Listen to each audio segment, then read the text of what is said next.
Hey there, I'm Zoey. I've always been good at reading people. It's probably why I became a psychologist. I had my own private practice and spent most of my waking hours helping others sort out their problems. Ironic, right?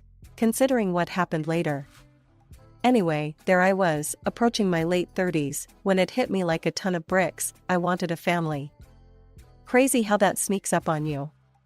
My best friend, Sarah, must have sensed my sudden desperation because she offered to set me up with her second cousin. "Come on, Zoey," she said over coffee one day. "He's a great guy. Smart, funny, and he's got a good job. What be you got to lose?" I sighed, stirring my latte absently. "I don't know, Sarah. Blind dates aren't really my thing." She rolled her eyes. "It's not a blind date if I show you his picture first. Besides, you two can chat online before meeting. It's perfect." That's how I found myself friend requesting Mark on social media later that evening. To my surprise, we hit it off right away. Mark was 38, just a year older than me, and he seemed genuinely interested in what I had to say. Our chats were easy, flowing from one topic to the next without any awkward pauses. We chatted for weeks before finally agreeing to meet in person. I was nervous as hell, palms sweating as I waited for him at the coffee shop we'd chosen for our first date. When Mark walked in, I felt my breath catch. He was tall, with kind eyes and a warm smile. He spotted me and waved, making his way over to my table. "Zoey?" he asked, extending his hand. I nodded, returning his smile. "That's me. It's nice to finally meet you in person, Mark." He sat down across from me, and just like that, the nerves melted away. We talked for hours, losing track of time until the barista politely informed us they were closing. As we walked out into the cool evening air, Mark turned to me. "I had a great time, Zoey. Would you like to do this again sometime?" I didn't hesitate. "I'd love to." And just like that, I found myself falling headfirst into a relationship with Mark. We started seeing each other regularly, going on dinner dates, walks in the park, and even a few weekend getaways. As our relationship progressed, I noticed something peculiar about Mark. His phone was constantly buzzing with messages. At first, I didn't think much of it. We all have busy lives, right? But the frequency was unusual, even for a popular guy.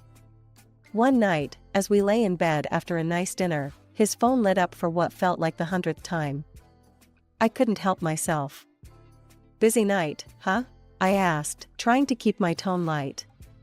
Mark glanced at his phone and smiled sheepishly. "Oh, it's just my mom. She likes to check in." I raised an eyebrow. "Your mom? At this hour?" He shrugged, looking a bit uncomfortable. "Yeah, we're pretty close. She raised me alone after my dad died when I was 5. I had pretty bad bronchial asthma as a kid. There were times she literally saved my life." I listened as Mark opened up about his childhood. The more he talked, the clearer the picture became. His mother wasn't just devoted, she was his entire world.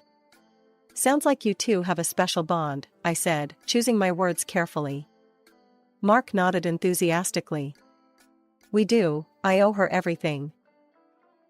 As a psychologist, alarm bells were ringing in my head. The relationship Mark described sounded codependent, but I pushed those thoughts aside. I wasn't his therapist, I was his girlfriend. It wasn't my place to analyze their relationship. Weeks turned into months, and soon we'd been dating for nearly a year. Mark was sweet, attentive, and our relationship felt solid.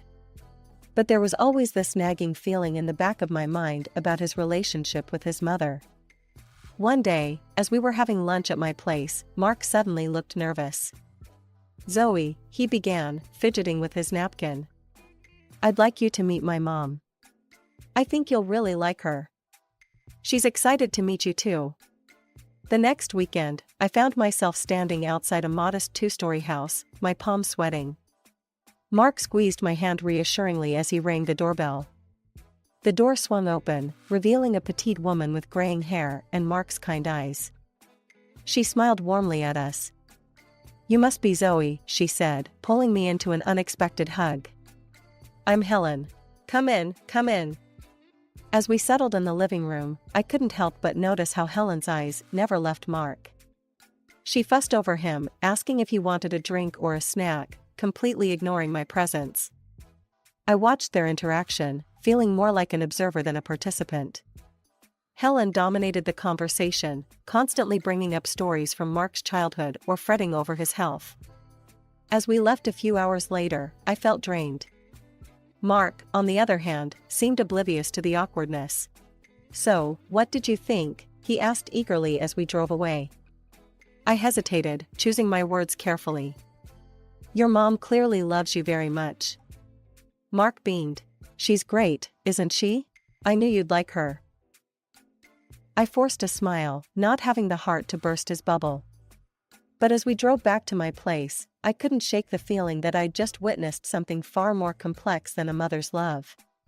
6 months flew by, and before I knew it, Mark was down on one knee, a sparkling ring in his hand. Despite my lingering concerns about his relationship with Helen, I said yes. I was in love, and I truly believed we could work through any issues together. We decided to move in together, into my apartment, of course. As we dove into wedding preparations, I quickly realized this wasn't going to be the fun, exciting experience I'd always imagined. Helen inserted herself into every decision, every detail. It wasn't just the wedding, either. Helen called constantly, always with some crisis that required Mark's immediate attention. One evening, as we were discussing flower arrangements, Mark's phone rang. He answered immediately, his face creasing with concern. What's wrong, Mom? The sink's leaking? I'll be right there. He hung up and turned to me apologetically. I've got to go help Mom. Her sink is leaking, and you know how she is with plumbers. This scene repeated itself almost daily. If it wasn't a leaky sink, it was a stubbed toe or a sad mood that only Mark could lift. And if he ever hesitated. After all I've done for you, Helen's voice would crack over the speakerphone. I just need a little help. Is that too much to ask? I couldn't take it anymore. One night, after Mark returned from yet another Helen emergency, I decided to broach the subject. Mark, I said gently, I think it might be helpful if we saw a couples therapist. Someone who could help us navigate this situation with your mom. I think her demands are a bit excessive. Excessive? Mark's voice rose. She raised me alone, Zoey. She saved my life multiple times. How can you call that excessive? I backpedaled, realizing I'd hit a nerve. I'm not saying she doesn't love you. I'm just worried about the impact on our relationship. Mark softened slightly. Okay, maybe you're right, but can we do it after the wedding? We're so busy right now, and I don't want to add more stress. I knew I should push harder, insist on addressing this before we tied the knot. But I was exhausted from fighting this invisible battle with Helen. So, against my better judgment, I agreed. The weeks flew by in a whirlwind of cake tastings, dress fittings, and endless phone calls with Helen. Before I knew it, we were just days away from the wedding. Despite the stress, I was excited. My friends had planned a bachelorette party, and I was looking forward to a night of fun without wedding talk or Helen drama. We hit our favorite bar, laughing and dancing. For the first time in months, I felt light, free from the constant tension of planning a wedding under Helen's watchful eye. Then my phone rang. Mark's name flashed on the screen. Zoey, his voice was tight with panic. Mom's in the hospital. Her blood pressure spiked. I'm heading there now. I quickly explained the situation to my friends and called a taxi. The ride to the hospital felt endless, my mind racing with worst-case scenarios. The moment Helen saw me, her face crumpled. Oh, she moaned, dramatically covering her face with her hands. It's you. My blood pressure, it's your fault. All this wedding stress. I froze, shocked by the accusation. Helen peeked through her fingers, her eyes narrowing at me. I can't handle this right now, my poor heart. Mark turned to me, his expression apologetic but firm. Zoey, could you wait outside? Just for a bit? Stunned, I nodded and walked out, collapsing into a chair in the hallway. I sat there for what felt like an eternity, nurses and doctors bustling past me. Finally, I stood up, determined to understand what was happening. I approached the nurse's station, using every ounce of my professional demeanor. Excuse me, I said to the doctor charting nearby. I'm Zoey, Helen Johnson's future daughter-in-law. Could you tell me about her condition? The doctor looked up, his expression neutral. Mrs. Johnson's blood pressure is elevated, but not dangerously so. We're monitoring her, but there's no immediate cause for concern. I took a deep breath, weighing my next words carefully. Doctor, I'm a psychologist. And I'm concerned that Mrs. Johnson might be dealing with some psychological issues. Has anyone evaluated her mental health? The doctor's eyebrows rose slightly. That's an interesting observation. We haven't done a psychological evaluation, but given what you're saying, it might be worth looking into. I'll make a note to refer her for an assessment. I nodded, grateful for his understanding. Thank you, doctor. I appreciate your help. Returning to my seat in the hallway, I waited a bit longer, hoping Mark would emerge. But as the minutes ticked by, I realized he wasn't coming out anytime soon. Defeated, I sent him a text, heading home. Call me when you can. I called another taxi and went back to our apartment. My phone buzzed with messages from my friends, asking where I'd disappeared to. I sent a quick apology, telling them to enjoy the rest of the night without me. It was past midnight when I heard the key in the lock. Mark shuffled in, looking exhausted. Hey, he said softly. You're still up. I sat up, trying to keep the hurt and anger out of my voice. How's your mom? He sighed, sinking into the armchair across from me. She's okay. They're keeping her overnight for observation. I stayed until she fell asleep. She was so upset, Zoey. She kept asking me not to leave her alone. I couldn't hold back anymore. Mark, do you really think that's all it is? Don't you see what's happening here? He looked at me, his eyes pleading. Zoey, please, not tonight. Can we just go to bed? I'm exhausted. I wanted to argue, to make him see reason. But looking at his tired face, I knew it was pointless. So I nodded, swallowing my frustration. The big day finally arrived. Mark pulled me aside just before the ceremony and took a deep breath. Look, I know things have been tense with Mom lately. But I've made some arrangements to keep her happy today. I just need you to go along with it, please? My heart sank. What kind of arrangements? Mark explained quickly. Helen had a special menu prepared for her, citing non-existent allergies. She'd be seated next to Mark at the head table, not with the other parents. The DJ had a list of her favorite songs to play. And, Mark added hesitantly, she wants to make a speech. I closed my eyes, counting to 10 in my head. Okay, I said finally. For you, for us. He kissed me gratefully, and I returned to my bridesmaids, plastering on a smile. The ceremony itself was beautiful. As I walked down the aisle, seeing Mark's face light up, I felt a surge of love that pushed all my doubts aside. For a moment, it was just us. The reception was an experience.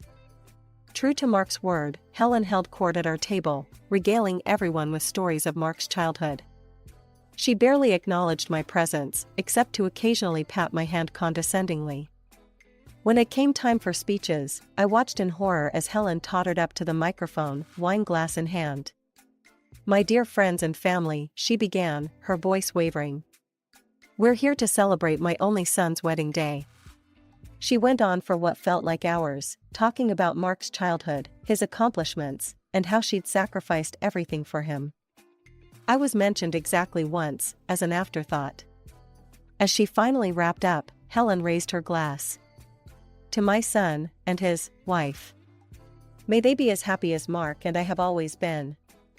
I downed my champagne in one gulp. The rest of the night passed in a blur. We danced, we laughed, we cut the cake. And through it all, Helen hovered, always ready to interject herself into every moment. The wedding is over, but as the days turned into weeks, and the weeks into months, nothing changed. Helen called every day, sometimes multiple times a day. There was always some crisis, some reason she needed Mark's immediate attention. One day, as he grabbed his keys, I couldn't hold back anymore. "Mark, we need to talk about this. It's not healthy, for any of us." He sighed, running a hand through his hair. I know, you're right. We should see someone. A therapist, like you suggested. Let's look into it this weekend." But when the weekend came, there was always some reason to postpone. Helen needed help with her grocery shopping. The lawn needed mowing. The cat needed to go to the vet. And so it went, week after week. Empty promises and endless excuses. 3 months into our marriage, I was at my wit's end. The constant intrusions from Helen, Mark's unwillingness to set boundaries, and the strain on our relationship were taking their toll. When my vacation time came around, I saw it as a golden opportunity. "Mark," I said one evening, trying to keep the desperation out of my voice, "let's go on a honeymoon. Just the two of us, away from everything. What do you say?" To my surprise and relief, Mark's face lit up. "That sounds amazing, Zoey. Where do you want to go?" We spent the next hour excitedly planning a tropical getaway. For the first time in months, I felt hopeful. This was our chance to reconnect, to remember why we fell in love in the first place. "I'll take care of everything," Mark promised. "The flights, the hotel, all of it. And when we get back, I promise we'll deal with the situation with Mom. Maybe look into that therapy we talked about."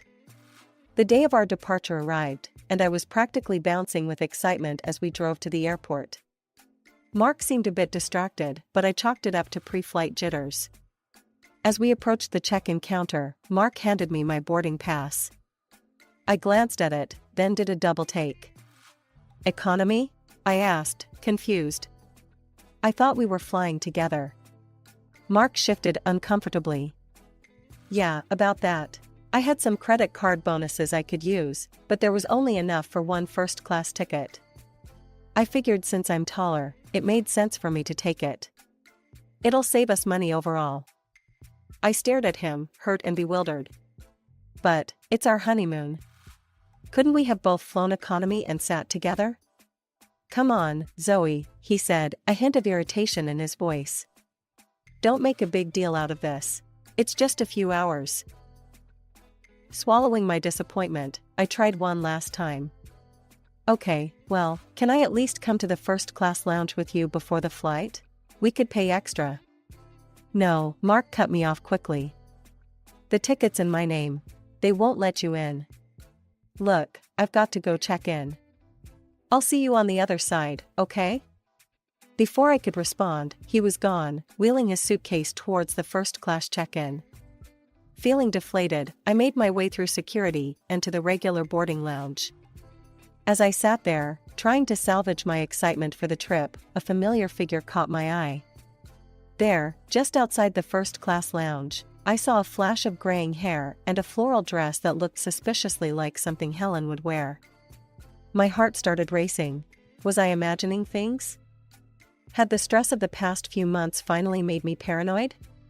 But Mark's strange behavior, his insistence on flying first class alone, his refusal to let me into the lounge, it all suddenly made a horrible kind of sense. Before I could talk myself out of it, I marched up to the first-class lounge desk. "Excuse me," I said, pulling out my credit card. "I'd like to purchase access to the lounge, please." The attendant looked skeptical, but processed my payment. As she handed me the access card, I took a deep breath, steeling myself for what I might find. I pushed open the door to the lounge, my eyes scanning the plush seats and buffet tables. And there, in a quiet corner by the window, sat Mark and Helen, heads close together over cups of coffee. They looked comfortable, like they were embarking on their own little adventure. I took a deep breath and strode towards Mark and Helen, my heels clicking loudly on the polished floor. They both looked up as I approached, and I saw the color drain from Mark's face. "Zoey," he exclaimed, jumping to his feet. "What are you doing here?" "I could ask you the same thing," I replied, my voice ice cold. "Care to explain why you're here with your mother instead of your wife?" Mark glanced nervously around the lounge. "Zoey, please," he said in a low voice. "Let's not do this here. I can explain everything after we land, I promise." Before I could respond, Helen chimed in, her voice sickeningly sweet. "Oh, Zoey dear, what a surprise. Mark and I are just about to take off for a lovely first-class trip together. Isn't that nice? But what are you doing in this lounge?" Mark stepped between us, his face a mask of guilt and fear. "Zoey, I'm sorry. The truth is, there were enough bonus points for 2 first-class tickets. I thought Mom deserved a nice trip, and what about me, Mark?" I practically shouted, no longer caring about the scene we were causing. "I'm your wife. We're supposed to be starting our life together, but instead, you're jetting off with Mommy dearest while I'm shoved in economy like an afterthought." The lounge had gone completely silent. Every eye was on us, but I was beyond caring. "Do you have any idea what it's been like these past few months?" I continued, years of frustration pouring out. "The constant calls, the emergencies, the way you always put her first. And now this? How could you do this to me?" Mark reached out to touch my arm, but I jerked away. "Zoey, please," he pleaded. "You need to calm down. We can work this out. Once we're on vacation, we'll have time to talk, to get closer. We can fix this, I promise." I stared at him, suddenly feeling very calm and very, very tired. "Fix this?" I repeated quietly. "Mark, there's nothing left to fix. I'm going home and I'm filing for divorce." Mark's jaw dropped. "Divorce? Zoey, you can't be serious." But Helen cut him off, a triumphant smile spreading across her face. She stood up and linked her arm through Mark's. "Well, if that's how you feel, dear, I think it's for the best.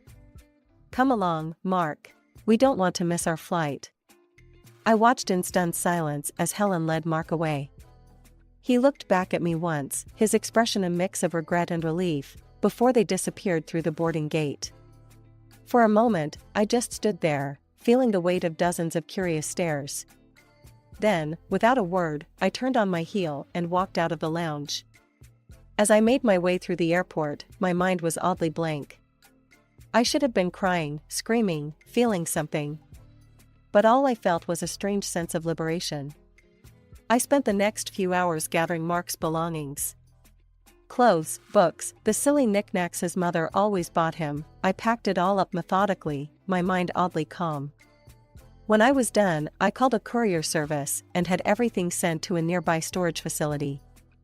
The next day, I contacted a divorce lawyer. As I signed the preliminary paperwork, I felt a weight lifting off my shoulders. This was the right decision, I knew it in my bones. Instead of wallowing, I decided to use my vacation time for myself. I redecorated the apartment, erasing all traces of Mark. I reconnected with old friends, started yoga classes, and spent long hours reading books I'd been meaning to get to for years. A month passed, and my phone buzzed with a message from Mark. I stared at it for a long moment before opening it.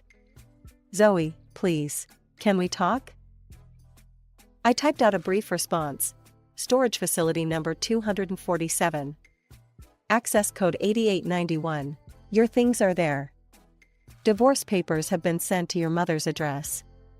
Please sign and return them." Then I blocked his number. Returning to work was like a breath of fresh air. I threw myself into my practice with renewed energy. My experiences, painful as they were, had given me new insights into codependent relationships. I channeled this knowledge into a series of research papers, carefully anonymizing the details. To my surprise and delight, these papers caught the attention of the psychology department at the local college. They invited me to give a guest lecture, which turned into an offer for a part-time teaching position. It was at the college that I met James. He was a fellow professor in the psychology department, tall, with kind eyes that crinkled when he smiled. We bonded over shared research interests and a mutual love of terrible puns. As the weeks passed, James and I grew closer. He was everything Mark wasn't: independent, respectful of boundaries, and wonderfully self-assured. He had a teenage daughter from a previous marriage, and watching him balance his role as a father with his career and our budding relationship was a revelation. One evening, as we were grading papers together, my phone buzzed with a message from Sarah, my old friend who had originally set me up with Mark. "Hey Zoey," it read. "Thought you should know, Mark's still living with Helen. If anything, they seem even closer now. I'm so sorry for my part in all this. Hope you're doing okay." I stared at the message for a moment, then set my phone aside. James looked up, concern in his eyes. "Everything all right?" he asked. I smiled, realizing that for the first time in a long time, I truly was all right. "Yeah," I said. "Everything's fine." And it was. Mark and Helen's relationship was no longer my problem. I had my own life to live, my own path to follow.